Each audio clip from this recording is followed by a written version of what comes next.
की मुली बोलत का नाहीत?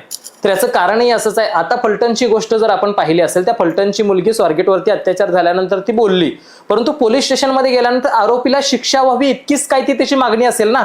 परंतु ज्या वेळेला ती घटना माध्यमांवर जाते आणि देश पातळीवरती जाते, नुसता सातत्यानं त्या मुलीवरती आज प्रेशर असेल, त्या मुलीला एक प्रकारे जर तिच्यावरती अत्याचार झाला असेल आणि तिने केस केली असेल, तर दुसऱ्या बाजूला दत्ता गाडीने म्हटलं की आमचे संबंध होते आणि कुठल्याही पद्धतीने मी अत्याचार केला नाही, अर्थात त्याच्यामध्ये तिने बदनामी केली.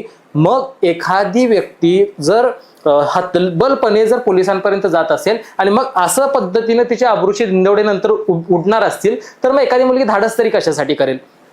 त्यामुळे पोलिसांपर्यंत जर एखादी कंप्लेंट जात असेल, एखादी गोष्ट पोलिसांना कळत असेल, मग गुन्हेगाराला सजा देणं, गुन्हेगाराला शिक्षा देणं हे त्यांचं काम आहे. मग त्यावेळेला गोपनीयता राखून मुलींचं नाव त्यांनी समोर आणलं नाही, माध्यमांनी समोर आणलं नाही, ठीक आहे ना, परंतु त्या मुलीला नक्कीच आज त्रास होत असणारच आहे की माझ्या संदर्भातलं तिच्या घरच्या लोकांना तर कळलं असेल, घरच्यांच्या माध्यमातून एखाद्याला तिचं नाव कळालं तर ते 100 लोकांपर्यंत जाईल, झालीच ना डायरेक्ट इनडायरेक्ट त्या मुलीची बदनामी.